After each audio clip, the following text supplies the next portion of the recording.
সাধুবাদ জানাই।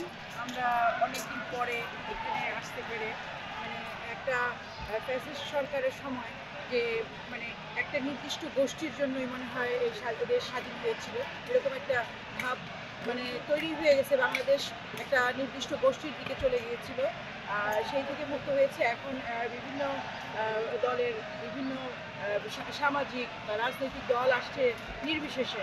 এটা একটা মাইলফলক হয়ে থাকবে বাংলাদেশের ইতিহাসে। আমার মনে হয় না 16 বছর যাবৎ কখনোই কেউ এভাবে এসে এখানে এভাবে নির্বিঘ্নে, হ্যাঁ, সবার ভিতরে যে একটা ভয় ছিল, অন্য যে রাজনৈতিক দলগুলো তাদের একটা ভয় ছিল, হয়রানি ছিল, সেই হয়রানি থেকে তারা মুক্ত হয়েছে এবং তাদের একটা যে সুন্দর একটা পরিবেশ সৃষ্টি হয়েছে, এটাকে অবশ্যই সাধুবাদ জানাই।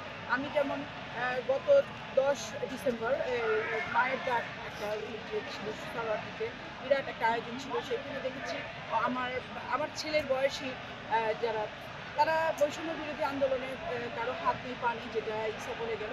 মানে এইটা আমাকে খুব মর্মাহত করেছে। পাশাপাশি আরও একটা জিনিস মর্মাহত করেছে, সেটা হলো আমি এক বাবার সাথে বসেছিলাম যার ছেলেকে গুম করা হয়েছে, সানির আব্বা।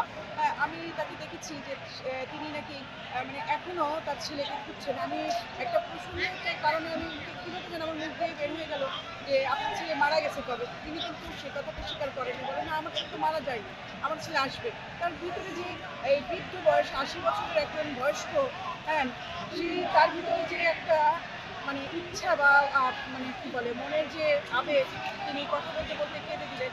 এগুলা যে ঘটনাগুলো খুবই নেককারজনক। আর তার পাশাপাশি আমরা যে হৃদয় পতাকা নিয়ে কাজ করছি, আমি চাইবো যে বিভিন্নভাবে আমরা যে প্রচারণা করছি আমাদের এই ন্যায্য দাবি অবশ্যই এটা পূরণ হোক এবং আগামী বছর 2025-এর 2 মার্চের আগে আমরা চাইবো এটা যেন অবশ্যই এটা রাষ্ট্রীয় দাবি হিসেবে বা রাষ্ট্রীয় দিবস হিসেবে এটা পালন করা হয়।